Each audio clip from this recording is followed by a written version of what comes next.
Hello everyone, कैसे हैं आप सब लोग। आई होप आप लोग अपने घरों पे सेफ होंगे। तो आज हम बात करेंगे जो जे.एंड.के पुलिस सब इंस्पेक्टर का मॉक टेस्ट सेकंड हम लोगों ने कंडक्ट करवाया था उसके रिजल्ट के बारे में। वीडियो शुरू करने से पहले आपको बता दूं, ये हम लोगों ने जो एक 75 डेज हार्ट चैलेंज स्टार्ट करा था उसके अंडर ये टेस्ट कंडक्ट करवाया गया था, जिसमें आपको कुछ इस तरीके के वीकली शेड्यूल जो है वो मिल जाते हैं। अभी तक हम लोग अगर बात करें डे 19 यानी कि 21 जुलाई का जो टारगेट था, ये आपको आज हम लोग जो है प्रोवाइड कर देंगे मिनी मॉक टेस्ट जो होगा। अब ये जो मिनी मॉक टेस्ट होता है, इसमें जो वीकली शेड्यूल आप लोग यहाँ देख रहे हैं फोर्थ, इसमें first second third fourth included हम लोग बनाते हैं, ताकि पुराना जो पड़ा है वो भी रिवाइज होता रहे। और कई बच्चे ऐसे थे जिनके लिए स्पेसिफिकली हम लोगों ने ये सीरीज स्टार्ट करी थी, जो जेकेपी कांस्टेबल में ऑलरेडी सिलेक्टेड हैं बच्चे और जो ट्रेनिंग कर रहे हैं, जिनका मैसेजेस आ रहे थे कि सर हमें ना रूटीन बनाने में बहुत मुश्किल हो रही है, एक शेड्यूल नहीं बन पा रहा। उन लोगों के लिए हम लोगों ने ये लॉन्च करा था, जिसके बाद अभी भी कुछ बच्चे मैसेज करेंगे सर अभी भी रूटीन बनाने में बहुत मुश्किल हो रही है। तो देखो साथियों, मैं आपको एक चीज बताता हूँ, सबसे मुश्किल काम अब इस समय ट्रेनिंग के साथ इस तैयारी को कंटिन्यू करना है। और याद रखना, जो बच्चा या जो इंसान मेहनत करता है उसको किस्मत रिवॉर्ड देती ही देती है। आप लोगों ने अपनी मेहनत से अगर अपने आप को टॉप 4000 में ले आए थे और अभी भी सपना देख रहे हो कि एसआई के लिए टॉप 669 जो वैकेंसीज है उसमें नाम होगा, तो देखो उसके लिए साथियों मेहनत करनी पड़ेगी, क्योंकि कई बच्चे इस समय ऐसे भी हैं जो जेकेपीएसआई पे ही सब कुछ जो है अपना भरोसा और उम्मीद लेके तैयारी करे जा रहे हैं पिछले 1.5-2 साल से, क्योंकि रिक्रूटमेंट काफ़ी देर से पेंडिंग थी, लेकिन वो बच्चों ने तैयारी नहीं छोड़ी है और आज अपने आप को उस पोज़ीशन पे ले चुके हैं। फिर जिस मर्ज़ी लेवल का पेपर आ जाए, वो बच्चा पेपर में अच्छा करके आएगा। देखो, अभी मैं आपको बताता हूँ, इस रिक्रूटमेंट को लेके एक सबसे बड़ा हर्डल था, वो था कोर्ट केस, ठीक है? अब वो कोर्ट केस देखो साथियों खत्म हो चुका है। आप लोगों को भी पता है, हमें भी पता है कि अगला जो एग्ज़ाम कैलेंडर आएगा, उसमें आपका जेकेपीएसआई का मेंशन होगा ही होगा। और अगर कई बच्चे अभी भी इस उम्मीद में हैं, जो स्टार्टिंग में नो डाउट बहुत बेहतरीन तैयारी कर रहे थे, फिर कोर्ट केस की वजह से तैयारी नहीं कर पाए, वो ये सोच रहे हैं कि जब एग्जाम डेट आएगी तब शुरू करेंगे, तो देखो तब बहुत लेट हो चुका होगा।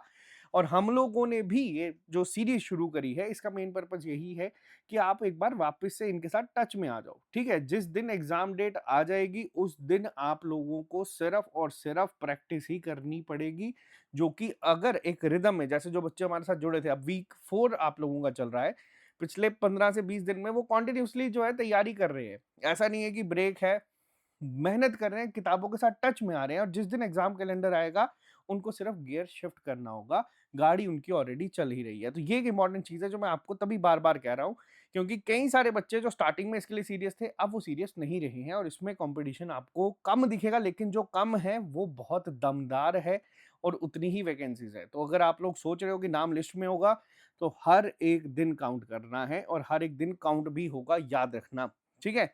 अब बात करते हैं यहाँ पे शेड्यूल को लेके। तो देखो, अगला टेस्ट आप लोगों को बता दूं, आप लोगों का 26 जुलाई को होगा। मॉक टेस्ट थर्ड आप लोगों का फुल लेंथ टेस्ट करवाया जाएगा। इस तरीके से आप लोगों को शेड्यूल मिल जाता है, जिसके अकॉर्डिंग आप लोग प्रिपेयर करते हैं और आप लोग अपने टेस्ट में अपने आप का स्कोर देखते हैं। लेटेस्ट पैटर्न टेस्ट आप लोगों को यहाँ मिल जाते हैं। और जितने भी बच्चे हमारे साथ जुड़े हैं, आपको बता दूं, हम लोगों ने आपको एक ऑप्शन दिया था अपग्रेड करने का कोर्स, जिसको 1 महीना ऑलमोस्ट जो है वो हो चुका है। अब ये ऑप्शन आज रात को हट जाएगा। इसमें आप लोगों को 75% डिस्काउंट मिल जाता है। जो बच्चे पुराने जेकेपीएसआई के किसी भी कोर्स में ज्वाइन है, एनरोल्ड है, आप लोगों को सिर्फ जीएसटी और टेक्निकल फी पे करनी है और आपका ये कोर्स अनलॉक हो जाता है। लेकिन अब मैक्सिमम बच्चों ने कर दिया है और टेक्निकल पार्टनर्स के एंड से ये प्रेशर आ रहा है कि इसको हटाया जाए, और हम लोग आपको बता देते हैं कि आज रात को हट जाएगा। अगर आपने इसको अपग्रेड नहीं करा है तो इसको आज अपग्रेड कर लेना। मैं बार-बार बोल रहा हूँ, वापस से इस रिक्वेस्ट को एंटरटेन नहीं किया जा पाएगा हमारे एंड से भी, हमारी भी कुछ लिमिटेशंस होती हैं। तो अब बात करते हैं सीधा टेस्ट के एनालिसिस के बारे में। सबसे पहले बात करूँ, इस टेस्ट में कुछ चीज़ें थी। देखो, सबसे पहली जनरल इंटेलिजेंस एंड रीजनिंग, मैंने आपको पहले भी बताया, पेपर जितना मर्ज़ी डिफ़िकल्ट हो, इस सेक्शन में एक टारगेट आपको लेके चलना है 30 प्लस स्कोर का। 30 प्लस स्कोर किस तरीके से लेना है? टाइम बिना वेस्ट करे। कुछ क्वेश्चन इसमें थे, हार्डली 1-2 क्वेश्चन ही था जिसमें आपको थोड़ा-सा टाइम ज़्यादा लग सकता था। बाकी ओवरऑल सेक्शन ईज़ियर साइड पे ज़्यादा थी और आप लोग इसमें कर सकते थे, ठीक है? 30 प्लस इसमें आप लोगों को स्कोर करना ही करना है। अगर कभी आप लोगों ने एक सपना देखा ना कि आपको इसमें सिलेक्शन चाहिए, तो 20 में से 15 आपको सही करने हैं, बट टाइम का ध्यान रख के। ऐसा नहीं है कि आप आधा पौना घंटा इसको लगा रहे हो एक-एक सवाल को, जो नहीं निकलता उसको छोड़ दिया करो, जो लास्ट में टाइम बचता है उसमें आके इन क्वेश्चंस को करा करो, अपने आप वो निकल जाएँगे, ठीक है? दूसरी सेक्शन की बात करूं, जनरल अवेयरनेस, इस बार ये सेक्शन वापस से मॉडरेट टू डिफिकल्ट साइड पे थी। लेटेस्ट पैटर्न के अकॉर्डिंग ये सारे क्वेश्चंस जो हैं फ्रेम करे हुए थे, लेकिन स्टिल 7 से 8 क्वेश्चंस ऐसे होते हैं जो आप लोग कर सकते हो, जो कि अगर आप पढ़ के जा रहे हो, अगर आप लोग इसकी तैयारी काफी टाइम से कर रहे हो, तो आप लोग इस सेक्शन में 15-16 प्लस स्कोर कर सकते हो। ये एक इजीली जो आप लोगों का टारगेट है ना, जो आप अचीव कर सकते हो इस सेक्शन में, वो यहाँ पे कर सकते थे। ठीक है। जनरल इंग्लिश इस बार मॉडरेट टू डिफिकल्ट साइड पे थी, क्योंकि आपको मैंने पहले भी बताया था, मैं आपको हर तरीके से तैयार करूंगा। कोई सेक्शन हो सकता है आपके किसी टेस्ट में बहुत इजी हो सकता है कोई सेक्शन मॉडरेट हो सकता है कोई सेक्शन बहुत डिफिकल्ट हो, तो वो मैं हर एक सेक्शन के साथ यहाँ पे हम लोग छेड़ाखानी जो है वो करते रहेंगे। जनरल इंग्लिश की बात करूँ, मॉडरेट टू डिफिकल्ट थी, लेकिन कुछ सवाल, कुछ चीजें ऐसी हैं जो आप लोग कर सकते हो और उसमें आपको गलती नहीं करनी है। आपको अगर नहीं आती चीजें, अगर आपको नहीं पता एंटोनियम सिनोनियम के मतलब क्या है, आप उसको स्किप कर दो। नेगेटिव मार्किंग को आपको बचाना है, क्योंकि अब वो पेपर नहीं रहा कि आपको 160 या 150 प्लस या 160 प्लस स्कोर करना ही कर रहा है तभी जाके नाम आपका होगा। ऐसा नहीं है। अगर आपको सवाल नहीं आता, आप उसको छोड़ दो। नेगेटिव मार्किंग के ऊपर काम करो, खास तौर पे इंग्लिश सेक्शन में। अपने आप में इस समय हर एक बच्चा जो इस एनालिसिस को देख रहा है उसको पता है कि वो ये चीजें कर रहा है, गलत हो रही हैं, बट वो उसको सीख नहीं रहा है, वो बार बार रिपीट कर रहा है। तो यही चीज साथियों आपको सीखनी है। ठीक है। इसके बाद बात करते हैं क्वांटिटेटिव एप्टीट्यूड की। क्वांटिटेटिव एप्टीट्यूड यहाँ पे मॉडरेट साइड में था। आमतौर पे बच्चे जो थे 30 प्लस की एक झड़ी लगा देते थे, लेकिन इस बार ऐसा नहीं है। इस बार है 30 प्लस बच्चों के 30 मार्क्स आउट ऑफ 30, लेकिन वो लिमिटेड बच्चे हैं। बीच में कुछ सवाल थे जिसमें आप लोग फंसे हैं, वो बनाए इसीलिए गए थे कि आप उसको छोड़ दें, लेकिन जिन्होंने उसको भी करा वो बहुत अच्छी तैयारी पे हो साथियों। पूरे मार्क्स उसके लिए आप लोगों को, और बहुत बहुत अच्छी चीज है। अब देखो कई बच्चे ऐसे हैं जो 30 में से 30 स्कोर कर रहे हैं, मान लेते हैं कोई बच्चे हैं जो 20 प्लस स्कोर कर रहे हैं। देखो आपको क्वांटिटेटिव एप्टीट्यूड को नहीं छोड़ना है, क्योंकि मैं आपको एक चीज बताता हूँ। देखो general intelligence and reasoning easier side पे होता है, लेकिन क्वांटिटेटिव एप्टीट्यूड एक लोती ऐसी सेक्शन है जिसमें आप लोग 100% एक्यूरेसी मेंटेन कर सकते हो। यानी कि अगर आपको आंसर निकला है तो वो आपको अगर ऑप्शंस में दिख रहा है तो आपको कंफर्म हो जाता है कि यार ये सवाल सही है। ये आपको बाकी किसी सेक्शन में 100% गारंटी नहीं मिलती, सिर्फ क्वांटिटेटिव एप्टीट्यूड आपको ये गारंटी देके चलता है। ठीक है। तो इस पे प्रैक्टिस करनी है। बेशक आपके मार्क्स पूरे आ रहे हैं, लेकिन तब भी कॉन्टिन्यूसली जो हम लोग टेस्ट डाल रहे हैं उसमें कुछ क्वेश्चंस के लेवल बहुत हायर साइड पे भी रख रहे हैं।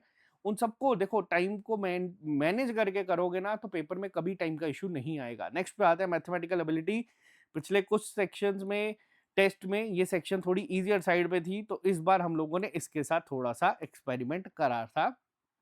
इसको थोड़ा सा अच्छे लेवल पे लेके चले गए थे, और जिसके बावजूद बच्चों कुछ ने बहुत अच्छा करा है, कुछ बच्चे 20-22 प्लस भी स्कोर करे हैं, लेकिन ओवरऑल 8-7 सवाल ऐसे थे जो आप लोग कर सकते थे, वो फिर भी मैनेज हो जाते थे, वो फिर भी आप लोग कर सकते थे। लेकिन अगर नेगेटिव के बाद अपना स्कोर कम करा है तो आज का लेसन साथियों यही है।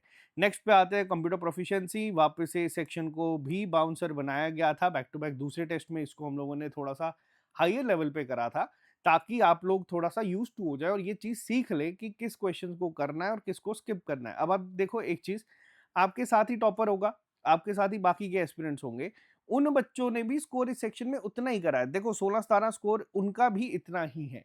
अगर कोई सेक्शन डिफिकल्ट है तो वो सभी बच्चों के लिए है, ये चीज ध्यान में रखना।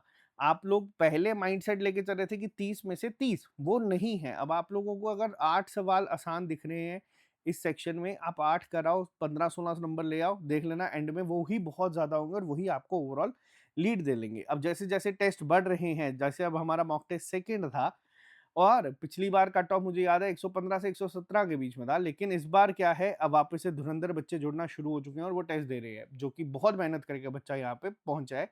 तो कट ऑफ भी आपका बढ़ना शुरू हो चुका है। डिफिकल्ट टेस्ट में 122 से 124 ये कट गया है।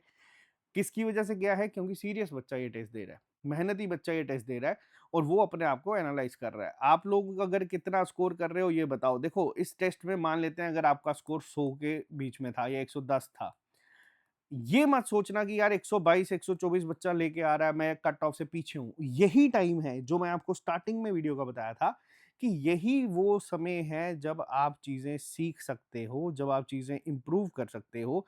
जिस दिन मैं आपको बता रहा हूं एग्जाम कैलेंडर आउट हो जाएगा ना, उस दिन आप लोगों ने जितना पढ़ा है आप सिर्फ उसी को ही रिवाइज कर पाओगे। नया सीखने के लिए जाओगे तो पुरानी चीजें भूलना शुरू कर दोगे।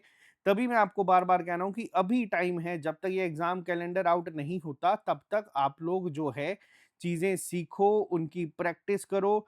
कई बच्चे मेरे को लाइब्रेरी में भी अपनी दिखते हैं जिनको पता है कि उनका कौन-सा पर्टिकुलर सेक्शन है जो वीक है, जो 120-30 स्कोर करते हैं आमतौर पे टेस्ट में, उनको पता है कि मेरे को ज्योमेट्री दिक्कत दे रही है।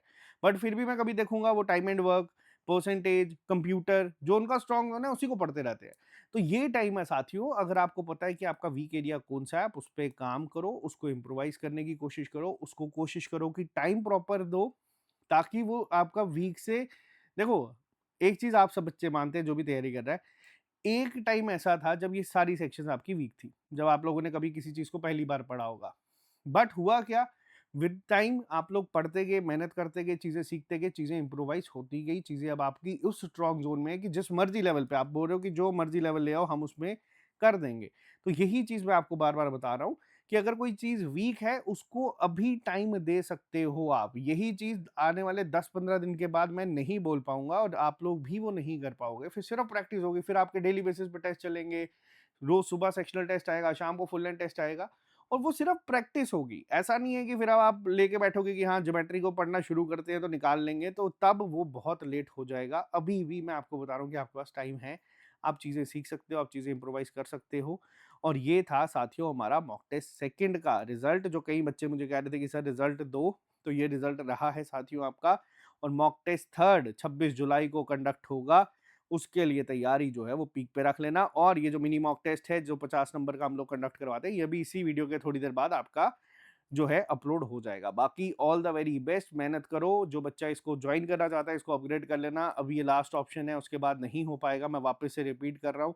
फिर बाद में मैसेज नहीं करना कि सर हम रह गए थे, हम भूल गए थे। 1 महीने से ज़्यादा का टाइम हम लोगों ने रिक्वेस्ट करके ही आप लोगों तक अरेंज करवा दिया है। इसके बाद ये नहीं होगा, मैं वापस से रिपीट कर रहा हूँ। तो बाकी जो लोग इस चैनल पे नए थे, आप इस चैनल को सब्सक्राइब कर लीजिए ताकि आपको हर एक अपडेट मिलता रहे। Bye bye, take care, see you soon, अलविदा। मेहनत करो, जितनी करोगे उतनी कम है। बाकी मिलते हैं जल्दी नए लेक्चर के साथ। अलविदा।